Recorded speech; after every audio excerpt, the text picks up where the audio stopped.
Assalamualaikum warahmatullahi wabarakatuh. Perkenalkan, saya Azhari Sandoni dengan NIM 22058004 dari Prodi Pendidikan Sosiologi dan Antropologi. Baiklah, di sini saya akan menjelaskan tentang strategi kewirausahaan.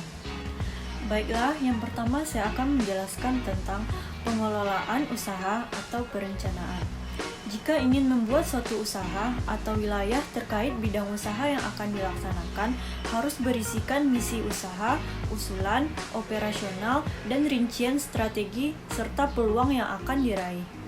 Adapun fungsi perencanaan adalah yang pertama, untuk dijadikan sebuah pedoman untuk mencapai keberhasilan manajemen atau untuk mengambil kebijakan untuk usaha yang akan dilaksanakan yang biasanya berupa ringkasan dan eksekutif berupa maksud usaha. Yang kedua, usulan finansial yang akan digunakan untuk proses pelaksanaan usaha yang akan dibuat. Yang ketiga, permintaan dana kepada sumber-sumber pendanaan.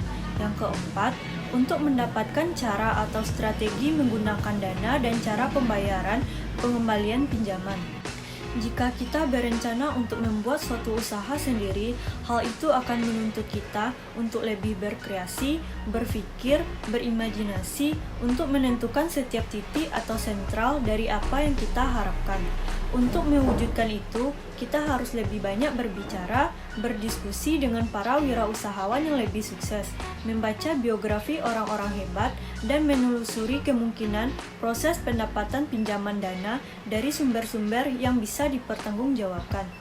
Rencana pengelolaan usaha yang telah didesain bisa dijadikan sebagai alat untuk mengajukan kebutuhan permodalan yang bersumber dari luar seperti membuat proposal berupa manajemen usaha, pemasaran, produksi atau operasional, dan keuangan perusahaan.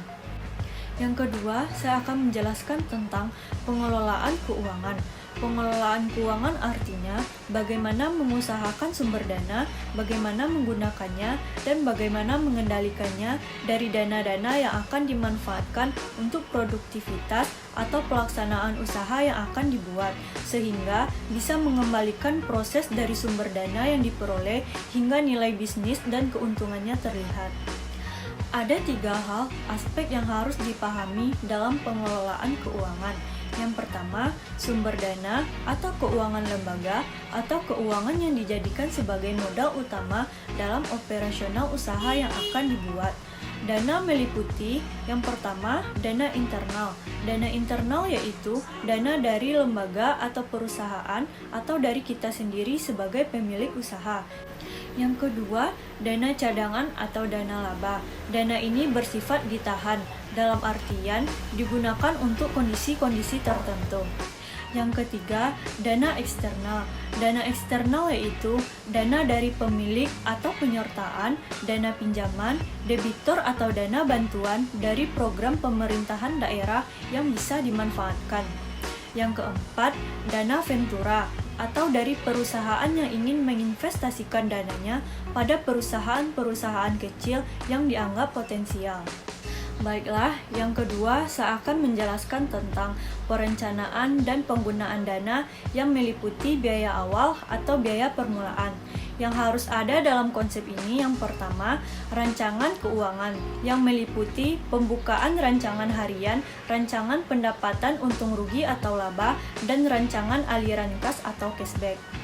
Yang kedua, analisis peluang pokok. Rancangan ini berguna untuk melihat kemungkinan-kemungkinan yang akan terjadi akibat proses yang telah dilakukan, mulai dari biaya awal yang tidak terduga, biaya administrasi, gaji karyawan, biaya peralatan kantor, biaya bangunan, dan biaya asuransi.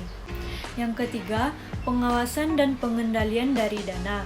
Hal ini sangat penting dari awal dan menentukan bagaimana barang dan jasa yang dihasilkan bisa didistribusikan sesuai market. Baiklah, yang ketiga saya akan menjelaskan tentang pemasaran. Pemasaran adalah persoalan bagaimana suatu barang atau jasa yang telah dihasilkan dari bisnis yang akan dilaksanakan bisa dihasilkan dan didistribusikan atau dipasarkan sesuai marketnya melalui kegiatan pemasaran, sehingga menjadi bisnis yang berkelanjutan dan mendapatkan keuntungan. Pemasaran merupakan kegiatan dari banyak hal, di antaranya yang pertama, kebutuhan atau keinginan dari konsumen. Yang kedua, menghasilkan barang atau jasa, dalam artian menghasilkan produk yang meliputi kualitas barang. Yang ketiga, harga atau kecocokan harga yang dilihat dari situasi dan kondisi konsumen. Yang keempat, mendistribusikan barang atau jasa. Dan yang kelima, promosi. Yang kedua, mix marketing, yaitu bagaimana membaurkan berbagai jenis pola marketing.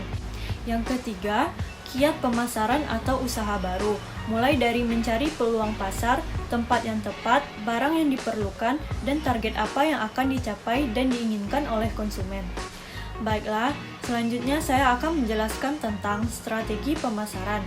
Yang pertama, perencanaan, yaitu mulai dari penentuan kebutuhan atau keinginan dari konsumen atau riset pasar yang meliputi kenyamanan, keindahan, dan memiliki daya tarik. Yang kedua, memilih pasar, saran khusus, atau segmentasi pasar, yaitu kejelasan. Yang ketiga, menempatkan strategi atau pemasaran dalam persaingan.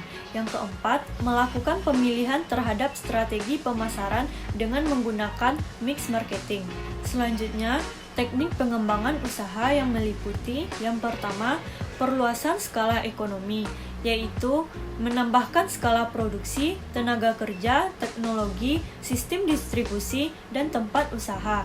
Yang kedua, perluasan cangkupan usaha ditandai oleh biaya produksi total bersama. Selanjutnya, saya akan menjelaskan tentang persoalan manajemen strategi kewirausahaan. Yang pertama, manajemen kewirausahaan yang bisa menjamin usaha kita betul-betul bisa diakses dan berjalan sesuai harapan. Yang kedua, strategi kewirausahaan. Yang ketiga, menjaga semangat menjadi wirausahawan. Yang keempat, perbaikan produk. Dan yang kelima, menciptakan iklim sehingga menghasilkan ide-ide baru yang kreatif. Sekian penyampaian materi dari saya. Saya minta maaf jika terdapat kesalahan atau kekurangan. Wassalamualaikum warahmatullahi wabarakatuh.